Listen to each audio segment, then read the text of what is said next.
Assalamualaikum warahmatullahi wabarakatuh. Bismillahirrahmanirrahim. Alhamdulillahi rabbil alamin.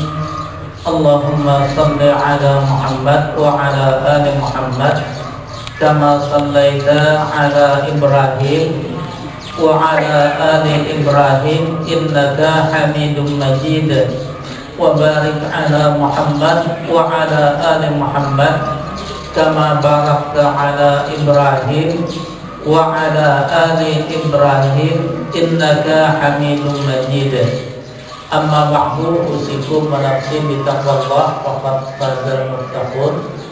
Bapak-bapak dan ibu-ibu jamaah Masjid Al-Muslimun yang dimuliakan Allah, marilah kita bersyukur kepada Allah Subhanahu wa ta'ala yang dengan rahmatnya kita masih dapat salat berjamaah di masjid, masih dapat melaksanakan syariat-syariat Allah dalam keadaan sehat. Mudah-mudahan dengan kita bersyukur, Allah Subhanahu wa ta'ala melimpahkan kepada kita nikmat kesehatan yang sebaik-baiknya.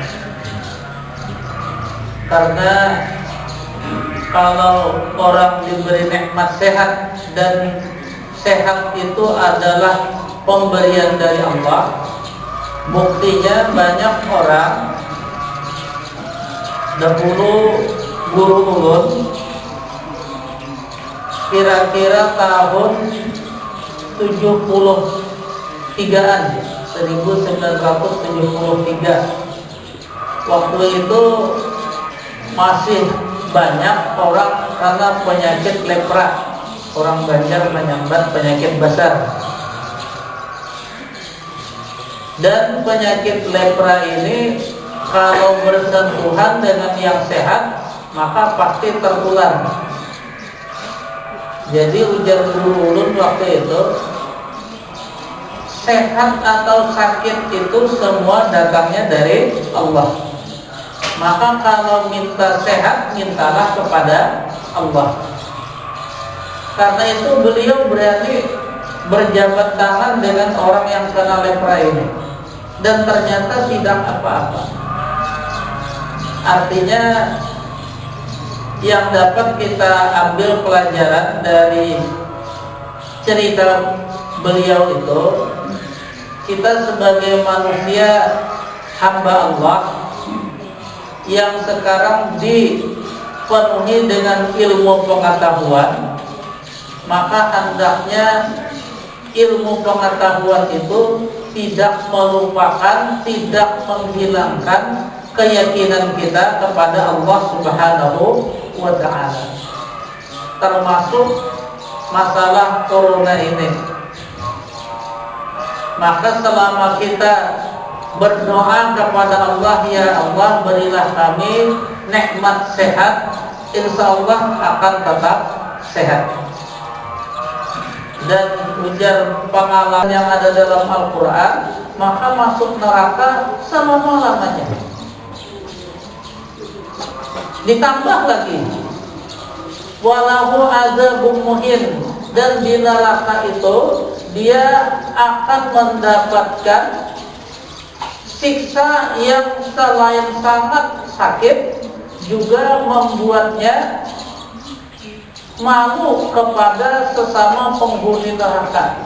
Nah, ini yang Nabi tidak menjelaskan seperti apa siksaan yang membuat orang itu malu. Sudah sakit super. Nah, itu luar biasanya. Dan tambahan ini hanya untuk orang yang menyimpangi berbagi warisan. Itu peringatan Allah di dalam Al-Quran. Bapak Ibu yang dimuliakan Allah, di antara berbagi warisan yang disebut oleh surah An-Nisa ayat 14 sebagai maksiat, menyimpang, membangkang terhadap aturan Allah itu adalah ketika antara suami istri ada hal-hal yang tidak jelas di dalam kehidupan manusia, kalau suami istri itu di mana-mana, apalagi kalau di Arab itu, yang ulun tahu, kalau orang hanyar kawin, ini kata kalau diupati kita di Indonesia, nang laki masih sayang benar, jadi hanyar kawin. Kalau membawa bini ke pasar ke toko amas itu, kada menukarakan 2-3 gram lagi, ibak sangat. Ada pernah ulun melihat waktu berhaji di Makkah. Ini kebetulan yang ulun lihat nih orang Pakistan. Rupanya hanya kawin juga karena masih berhaji, membawa bini ke toko amas. Sekali keluar, ibak tangan mulai pagalangan sampai ke situ lawan galang. Maka galangnya galang-galang. Makanya kata kau dituruti.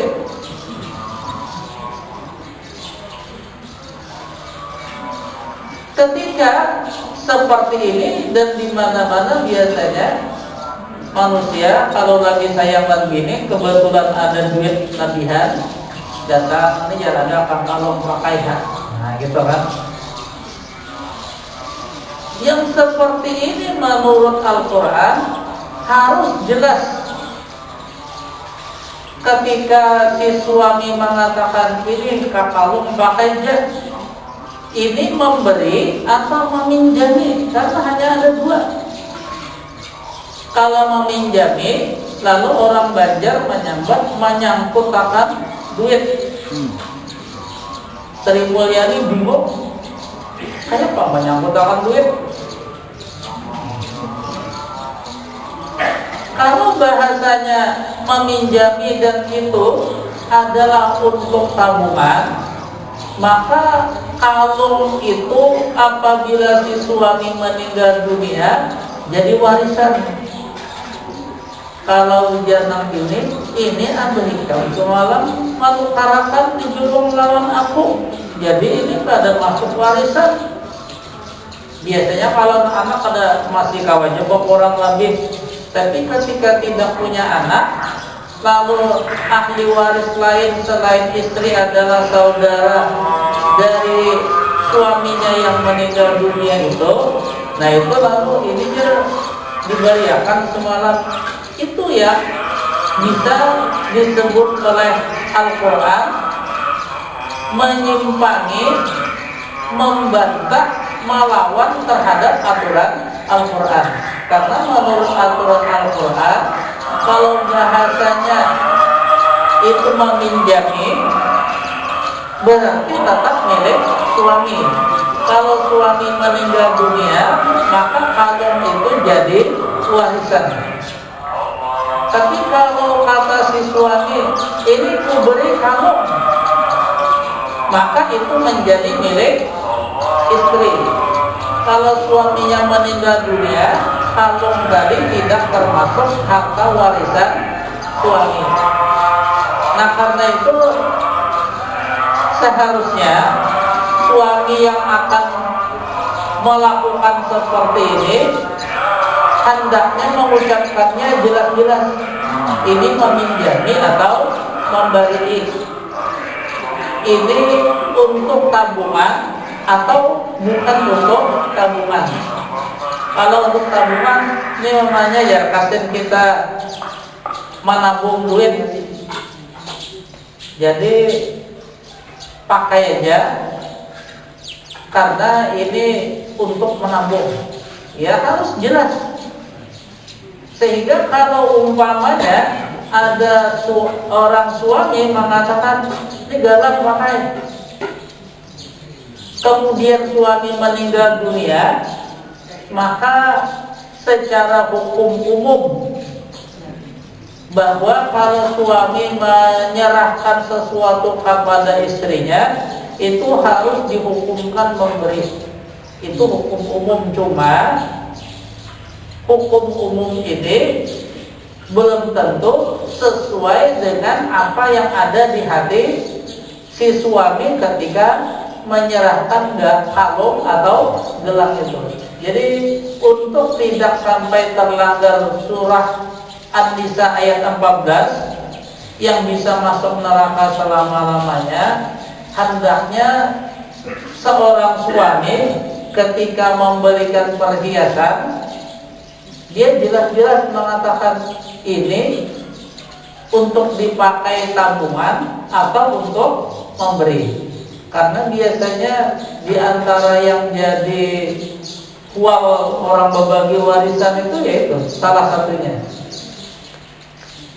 Kemudian yang kedua yang juga harus jelas itu ketika untuk anak, ada orang karena dia memiliki kelebihan harta. Kalau dahulu tahun sebelum tahun 2000-an itu kebiasaan manusia ini kalau banyak berduit menulakkan anak haji. Karena dahulu tulak haji masih nyaman, mendaftar tahun ini juga tulak, menghadiahkan anak. Sekarang karena berhaji sulit, lalu dialih membelikan anak rumah. Anak pertama kawin, nah ini kami beri rumah. Anak kedua sudah dewasa walaupun belum kawin, nah ini kami beri rumah. Lalu anak ketiga, nah kalau kayaknya kami meninggal dunia, abang mama meninggal dunia, rumah ini untuk kamu. Jadi anak pertama diberi rumah, anak kedua diberi rumah, anak bungsu itu ujar ayah ibunya, kalau kami nanti meninggal dunia, rumah ini milik kamu. Hadirin yang dimuliakan Allah, ucapan yang ketiga ini, apabila nanti kami meninggal dunia, rumah ini milik kamu, kakaknya yang berdua setuju. Ini yang bisa salah. Kenapa bisa salah? Karena bahasa kalau kami nanti meninggal dunia, rumah ini milik kamu atau barang ini milik kamu, dan itu kepada anak, hukumnya tidak boleh. Karena bahasa apabila kami meninggal dunia, ini jadi milik kamu, menurut bahasa Nabi itu namanya wasiat. Wasiat itu kepada anak tidak boleh. Nabi menyebutkan tidak boleh berwasiat kepada ahli waris. Jadi hukumnya tidak sah karena dia berkata bila kami meninggal dunia. Tapi kalau dia mengatakan, nah kakak kamu berdua sudah dapat rumah masing-masing, kamu tidak usah iri hati. Rumah yang kami tempati ini kami berikan untuk kamu sekarang, tapi kami minta dibolehkan tinggal di rumah ini sampai meninggal dunia. Kalau bahasanya seperti itu, menurut syariat Islam namanya hibah, jadi bukan wasiat. Bedanya sedikit. Bila kami meninggal dunia ini milik kamu, jadi ada disebutkan bila kami meninggal dunia. Maka bahasa bila kami meninggal dunia itu hukumnya jadi wasiat. Sehingga kalau ditujukan kepada anak itu hukumnya tidak sah.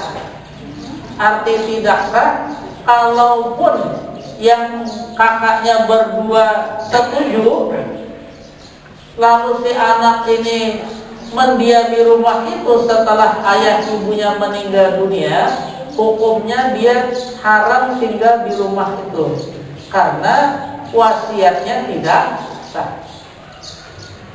Jadi kalau dia berdiam di rumah itu 20 tahun, 20 tahun dia dapat dosa karena mendiami rumah yang bukan miliknya. Nah, karena itu yang seperti ini juga agar tidak terkena apa yang disebut Allah di dalam surah An-Nisa ayat 14 tadi yang bisa berakibat masuk neraka selama-lamanya, hendaknya orang tua itu menyebutkan seperti untuk anak bungsu tadi, nah ini rumah milik kamu sekarang. Jadi yang namanya hibah itu harus diberikan saat itu juga. Tapi kalau hibah itu dikaitkan dengan sesudah mati, maka namanya nanti wasiat. Kalau kepada anak, kepada orang tua itu tidak boleh, hukumnya tidak sah. Kalau hibah itu boleh bersyarat. Umpamanya, nah ini kami punya perusahaan ini kami berikan kepada kamu dari usaha ini, itu boleh. Sama seperti rumah tadi, selama kami hidup, kami tetap tinggal di rumah ini, itu juga boleh. Kemudian karena ini hibah, ada batasan dari Nabi.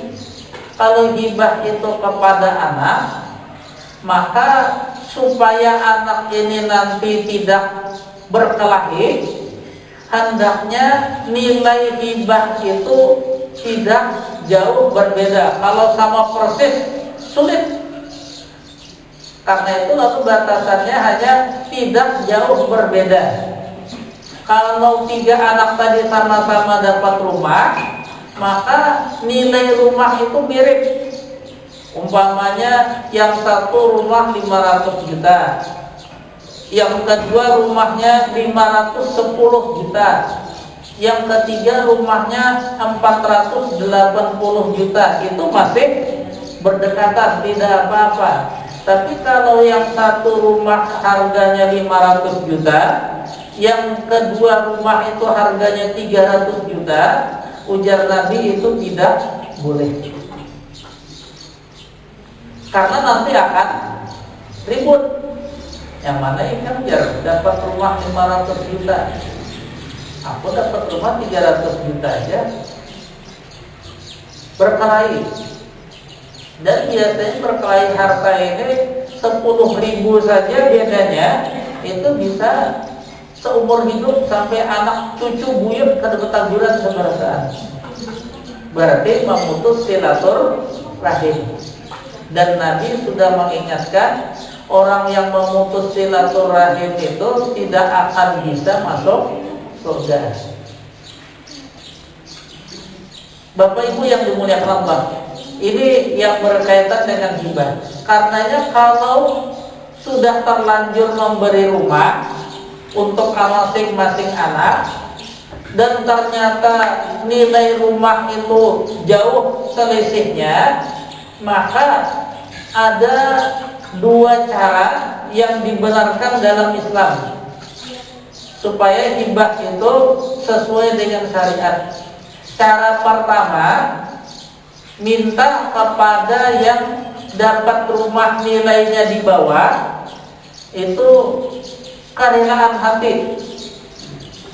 Apakah kamu mau setuju untuk adik kamu rumah ini, dan rumah ini nilainya jauh lebih besar, lebih mahal daripada rumah kamu.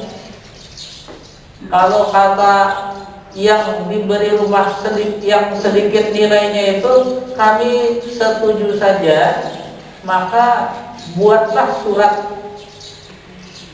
Jadi orang tuanya berdua, kalau anaknya bertiga. Isi pernyataan surat itu bahwa yang kakaknya yang berdua yang sudah dapat rumah duluan ini menyatakan kami setuju orang tua kami yang bernama ini memberikan rumah yang terletak di ini kepada adik kami yang bernama ini. Karena kalau tidak pakai surat seperti itu, orang tuanya meninggal dunia kedua-duanya, banyak yang ribut. Kenapa jadi ribut? Karena iblis tahu itu salah, lalu dibisikinya di hati ahli waris ini. Kalau sudah dapat bisikan iblis, itu tadi yang 10.000 bisa sampai anak cucu kada bertaburan. Itulah pintarnya iblis, karena iblis ini banyak profesor, doktor, saking pintarnya. Tapi kalau ada surat, maka iblis tidak punya kesempatan untuk mengganggu. Karena itu surat ini sebaiknya kalau ahli waris bertiga, itu di ujung surat ada tulisan, surat pernyataan ini kami buat 3 rangkap asli semua. Karena hukum dan ini muyah. Kalau satu saja hilang. Jadi supaya tidak hilang, maka dibuatlah kalau orangnya bertiga, ya 3 rangkap asli semua, dan masing-masing memegang satu. Nah, itu disebutkan. Demikian surat pernyataan ini kami buat sebanyak 3 rangkap dalam keadaan asli semua, dan masing-masing memegang satu. Supaya dengan bahasa itu, maka kalau sampai berurusan ke pengadilan tidak repot. Kalau cuma satu, maka nanti yang lain berkata itu palsu, ini cuma satu. Karena di surat tidak ada tulisan 3 rangkap dalam keadaan asli. Nah itu sekarang. Jadi makin mau, entah 10 tahun yang akan datang seperti apa lagi, mungkin tambah mau. Kalau yang berdua tadi tidak setuju, kami keberatan, maka supaya rumah ini bisa menjadi hak sah si bungsu, bisa dipakai cara kedua.